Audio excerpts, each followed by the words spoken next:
Quiero que abran sus Biblias, hermanos, allá en la primera carta a los Corintios, en el capítulo 15, son dos versículos muy conocidos. Primera a los Corintios 15, los versículos 57 y 58. Mas gracias sean dadas a Dios que nos da la victoria por medio de nuestro Señor Jesucristo. Así que, hermanos míos amados, estad firmes y constantes, creciendo en la obra del Señor siempre, sabiendo que vuestro trabajo en el Señor no es en vano. Creo que no fue en vano en la vida de nuestro hermano Abel. Creo que no está siendo ni será en vano en la vida y en el ministerio de nuestro hermano Carías. Y lo digo por experiencia. Uno de los nombres y una de las porciones bíblicas que se refieren a Cristo y que me llaman a mí poderosamente la atención es que allá en el libro de Apocalipsis se reconoce a Jesús, mi Salvador y el Salvador de muchos aquí en esta tarde, como el fiel y verdadero. Y de eso, hermanos, es de lo que quiero comunicar con ustedes en esta tarde. Fiel y verdadero. ¿Por qué? Porque miren, como pastores, como líderes de la iglesia y aún como miembros de ella, tenemos una responsabilidad muy grande. Somos testigos del fiel y verdadero. Y para parecernos más a Cristo Jesús, como debe de ser en la vida y experiencia de todo hijo de Dios, es que seamos lo más parecido a Cristo. Yo creo, hermanos, que vivimos en tiempos difíciles, sumamente difíciles. Y muchas veces, como tales, pastores, líderes, miembros de la congregación, supuestamente, hermanos, realmente somos llamados a ser fieles y verdaderos. La iglesia nuestra, la iglesia del siglo XX y XXI, deja mucho que desear. Porque hay problemas y problemas graves dentro de la iglesia. Inclusive en muchas iglesias llamadas cristianas existe pecado. Eso no es nuevo. Ya en la iglesia de Corinto existía eso. Y parece que los hermanos se gloriaban en el pecado que había, en las divisiones que existían entre ellos. O sea que no estamos viviendo una época muy diferente, inclusive a la del Nuevo Testamento. Pero yo creo, hermanos, que como predicadores y líderes debemos de predicar, debemos de enseñar y debemos de compartir la verdad. ¿Cuál verdad? La verdad que está registrada aquí en la palabra misma de Dios. Se dijo acerca de Jesucristo: conoceréis la verdad y la verdad os hará libres. Y yo creo, hermanos, que además no solo de predicar, enseñar y compartir la palabra, debemos de modelar la palabra misma de Dios.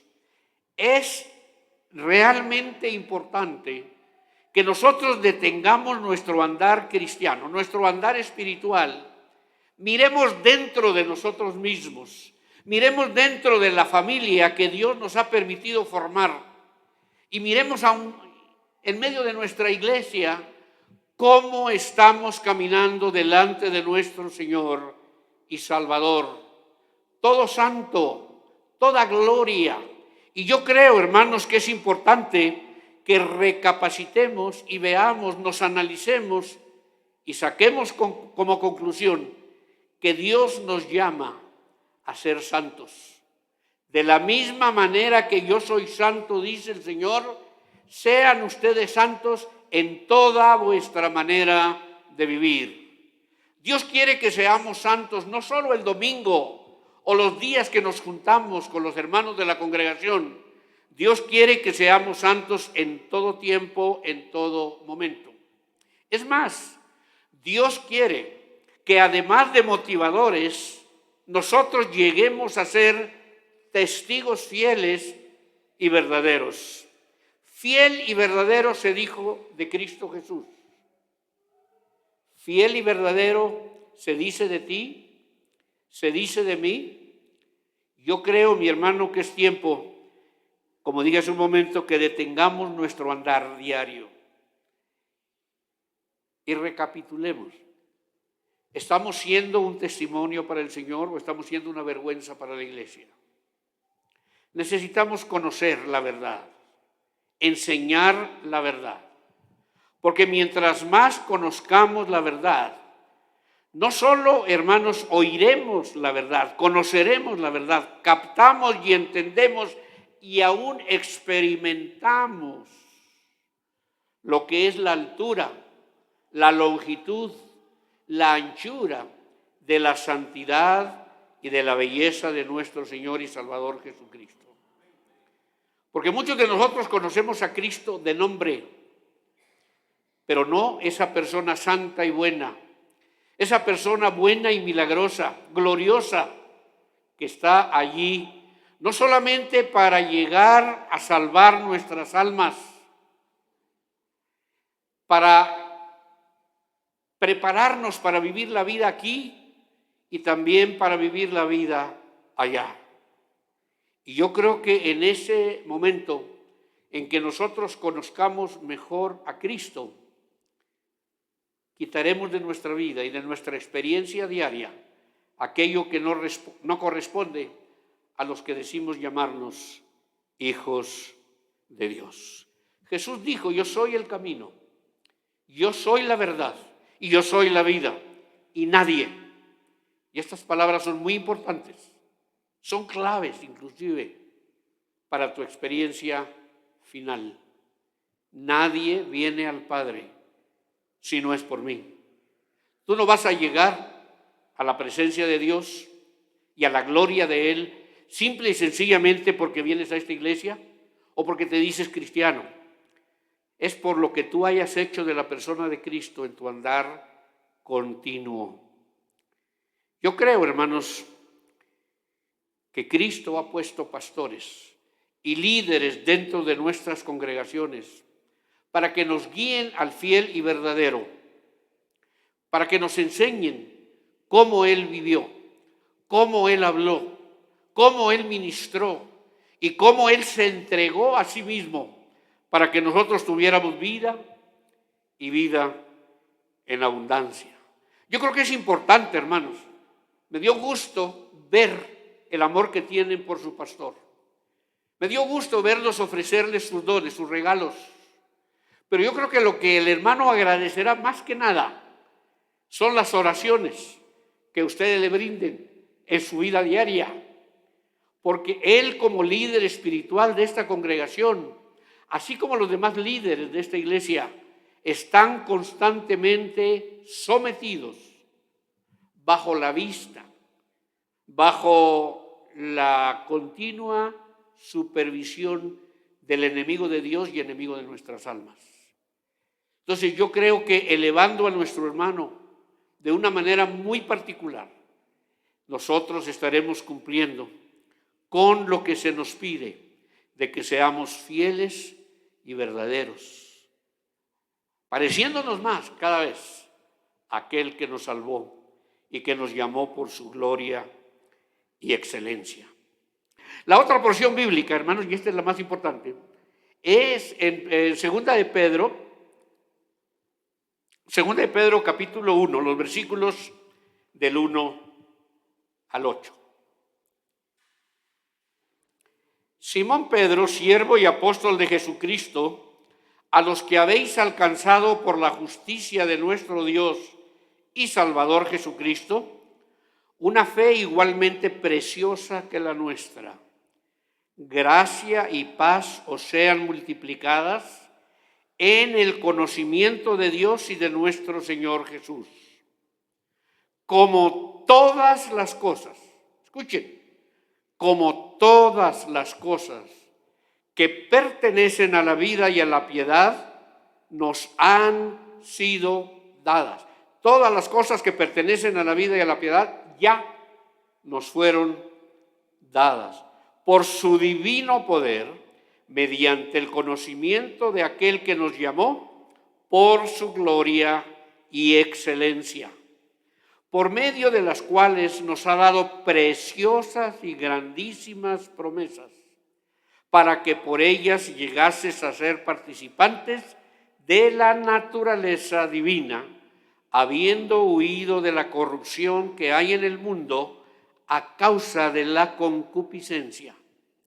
Vosotros también, poniendo toda diligencia por esto mismo, añadid a vuestra fe virtud, a la virtud conocimiento, al conocimiento dominio propio, al dominio propio paciencia, a la paciencia piedad, a la piedad añadid afecto fraternal y al afecto fraternal añadid amor. ¿Por qué? Porque si estas cosas están en vosotros y abundan, no os dejarán estar ociosos ni sin fruto en cuanto al conocimiento de nuestro Señor Jesucristo. Yo soy de Monterrey, México, y si por algo se conoce a los regiomontanos, es simple y sencillamente porque se nos dice que somos codos, que no nos gusta gastar, que no nos gusta dar mucho, ¿verdad? Pero algo que a mí me maravilla de Dios es que Dios da todo y lo da en abundancia. Y miren toda la porción que acabo de leer. Yo creo que ni necesito explicar. Es más, hermanos, aquí hay una tremenda serie de mensajes que separados y predicados pueden sernos de mucha ayuda y de mucho, ¿qué vamos a decir? Mucho favor para crecer en la gracia y el conocimiento de Él. Gracia y paz, dice el apóstol Pedro, os sean multiplicadas. Dios no es Dios de sumas ni de restas. Dios es Dios de multiplicaciones. Por eso me da gusto cuando vengo y veo gente, bastante gente. Y creo que otro grupo igual, lo mejor, viene después. Gloria a Dios por ello. ¿Qué dice la palabra? Gracia y paz les sean multiplicadas en el conocimiento de Dios y de nuestro Señor Jesús. Como todas las cosas que pertenecen a la vida y a la piedad, nos han sido dadas. Todas las cosas que pertenecen a la vida y a la piedad nos han sido dadas. Creo que por eso, hermanos, al pensar en el tiempo que a la iglesia le corresponde vivir y compartir y predicar, es necesario que nosotros nos aferremos a estas promesas. Alguien me preguntó con qué himno les gustaría que terminemos el culto de las 3 de la tarde. Y yo creo que yo le contesté a la hermana, si no mal recuerdo, todas las promesas del Señor Jesús. ¿Por qué? Porque el himnólogo lo dijo claramente, son apoyo poderoso de mi fe. Como todas las cosas que pertenecen a la vida y a la piedad, ya nos han sido dadas. ¿Cómo? Por su divino poder, mediante el conocimiento de aquel que nos llamó por su gloria y excelencia. Las 2 cartas de Pedro, hermanos, él las escribió, inspirado por el Espíritu Santo, a la iglesia primitiva, a la iglesia que estaba recién comenzando, iniciando, estaba dando sus primeros pasos. Y creo, hermanos, que allí Dios, usando a Pedro, para una iglesia que estaba sufriendo, una iglesia que estaba pasando por situaciones sumamente difíciles, habían sido desterrados, habían sido llevados fuera de sus hogares, fuera del entorno donde ellos se habían mantenido. Y a estos les escribe Pedro su primera y su segunda carta. Y al escribirlo con todo amor, inspirado por el Espíritu de Dios, que conoce y entiende las circunstancias de nuestra experiencia de vida, él escribe palabras que realmente vienen a revolucionar nuestra experiencia cristiana. Él dice, por medio de las cuales, él habla mucho del conocimiento. El conocimiento y el entendimiento de lo que Dios es y de lo que Dios hace. El conocimiento y el entendimiento de lo que Dios busca en que nosotros realmente estemos siguiendo su voluntad, es precisamente, hermanos, en esto que concierne a la experiencia bíblica, la experiencia espiritual, por medio de las cuales nos ha dado preciosas y grandísimas promesas, para que por ellas llegaseis a ser participantes de la naturaleza divina. Fíjense qué experiencia. Yo no nací cristiano. Yo vengo de un hogar dividido, divorcio. A los 3 meses, hijo único, mis padres se divorciaron. Muy jovencitos se divorciaron. A los 3 meses yo fui a quedar con mis abuelos, los papás de mi mamá. Ellos me adoptaron como su hijo. Legalmente yo soy hermano de mi mamá. Y yo me acuerdo, hermanos, que yo crecí con ellos. Para ellos eran mis papás. Fueron mis papás. Llegó un momento en que mi abuela falleció. 12 años tenía yo. 1 año y medio después mi abuelo. Y de ahí yo seguí viviendo solo. Imagínense, un muchachito de 15 años. Si muchas veces los hijos que tienen sus padres para guiarlos tienen problemas con estos chicos, ¿se imaginan yo? Comencé a trabajar muy joven, aunque no necesitaba, pero comencé a trabajar muy joven y mis compañeros, en lugar de enseñarme lo mejor, me llevaron a lo peor. Así que crecí más o menos en este ambiente, hasta que una mujer, hija de Dios, me habló y me dijo, ¿sabes que Dios te ama? Y mi primera reacción, hermanos, fue, bueno, si Dios me ama, explíqueme por qué permitió que mis padres se divorciaran. Si Dios me ama, ¿por qué permitió que mis abuelos murieran, mis padres, murieran cuando yo más los necesitaba? Y había un sinnúmero de preguntas que yo le traje a aquella mujer cuando me habló del amor de Dios. Pero yo crecí, hermanos, me hice joven de una manera terrible. No era lo peor de lo peor, pero no era tampoco monedita de oro. El alcoholismo me estuvo ganando. Y yo me acuerdo que la razón por la que aquella mujer me habló del evangelio, porque me encontró tirado por ahí fuera de la casa de mi mamá. Yo no vivía con ella. Ella era vecina de mi mamá. Y fue cuando comenzó a hablarme del amor tremendo que Dios tenía. Yo no lo entendí. Por 7 meses me habló del evangelio. Al fin de cuentas me dijo, mira Héctor, agarró su Biblia, agarró un peso, una moneda de un peso mexicano, y me dijo, esto, la superficie de la Biblia, dice, esta es tu vida, y este eres tú. Aquí es que Dios te está llamando. En este momento es Dios tratando de alcanzarte. Por esto, porque tú eres malo. Tú eres lo peor de lo peor. No me habló muy fácilmente para que yo me enamorara de aquella mujer. No, al contrario. Casi para que la rechazara. Pero eso era lo que yo era y vivía y experimentaba en mi vida diaria.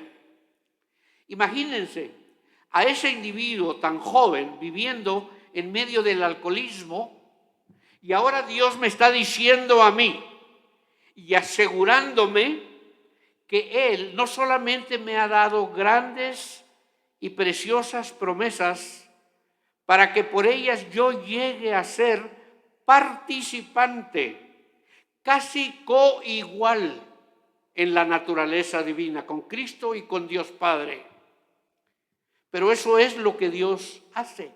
Esa es la manera en que Dios trabaja. Nos guste o no, eso es como Dios actúa. Y por eso al predicarles o al compartir con ustedes la palabra en esta hora, solo quiero decirles, hermanos, que la iglesia vive y confronta tiempos bastante difíciles. Y que más que nunca Dios quiere que nosotros nos parezcamos más y más a Cristo. ¿Por qué? Porque Él ya ha puesto parte de aquello que usted y yo necesitamos para ser fieles y verdaderos. La naturaleza misma de Dios. Versículo 5. Ustedes también, poniendo toda diligencia, escribe el Espíritu Santo a través de Pedro, poniendo toda diligencia. O sea que nosotros tenemos que hacer algo. Nosotros tenemos que ser conscientes que hay una responsabilidad que no podemos soslayar. Ustedes también, poniendo toda diligencia por esto mismo, y aquí viene algo que a mí me llama sobremanera la atención. Añadid a vuestra fe virtud. Cuando Dios me dice que la gracia de Él y su paz me sean multiplicadas en el conocimiento de Él, y de que todas las cosas que pertenecen a la vida y a la piedad ya me han sido dadas, Él también me explica, Él también me pone sobre la mesa, que Él nos ha dado todo aquello para que a través de todo aquello nosotros lleguemos a ser participantes de esa naturaleza, de la cual éramos ajenos, pero que la sangre de Cristo ha hecho posible que usted y yo lleguemos a tener algo que ni siquiera soñábamos, algo que ni siquiera visionábamos muchos de nosotros, pero que Dios en su gracia y misericordia nos otorga para que nosotros de una manera muy particular lleguemos a ser lo que Dios quiere que seamos. Pero que sobre todo, como dicen las últimas palabras ahí, huyamos de la corrupción que hay en el mundo. Pero para eso tenemos que ir poniendo de nuestra parte aquello que es importante para que la fe se aumente a la virtud. Y aquí hay un sermón en cada una de estas palabras que vienen a continuación.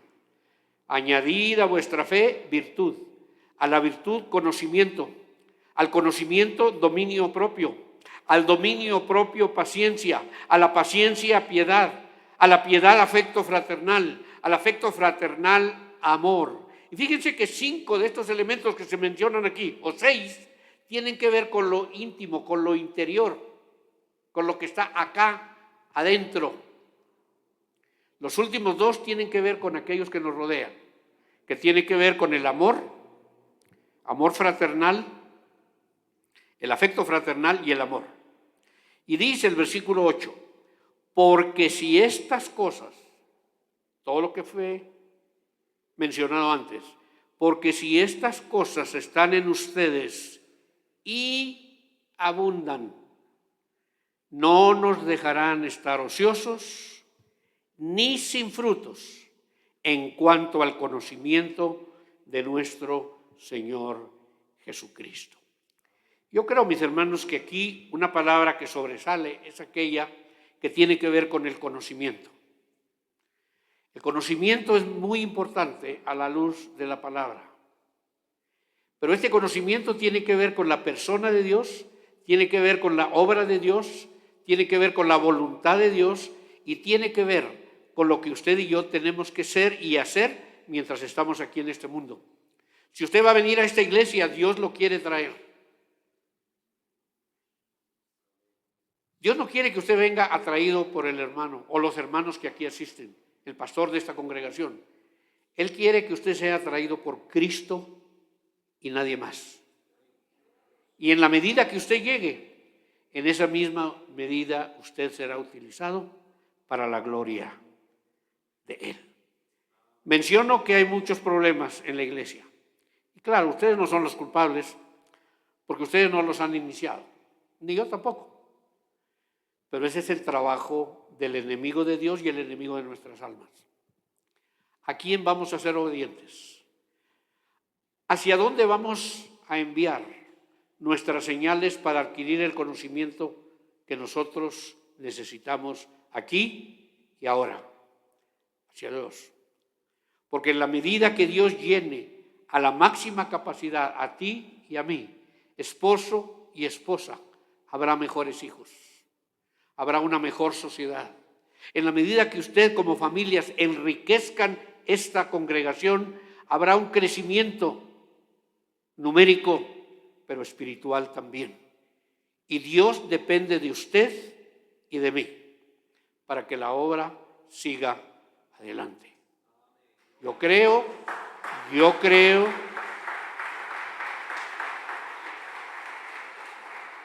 Estoy plenamente convencido que la clave de la victoria está en usted, en sus líderes, en cada uno de los que aquí vengan, tarde o temprano. Padre, te alabamos y te glorificamos por lo que haces, pero también te reconocemos por lo que eres. Un Dios de amor, de infinita misericordia. Y por eso, Señor, encomendamos en tus manos a esta congregación. Está iniciando, dando sus primeros pasos, pero son pasos agigantados que esperamos que tú, de una manera muy particular, bendigas, de una manera muy especial, Señor, te glorifiques en todo eso. Gracias por un año más que le das a mi hermano Endri, pero gracias por cada alma que tú estás trayendo a esta congregación y aumentando la fortaleza de esta iglesia que quiere aquí triunfar y glorificar tu nombre desde ahora y hasta tu venida. Te damos gracias en el nombre que es sobre todo nombre, el nombre de Cristo, nuestro Señor y Salvador. Amén.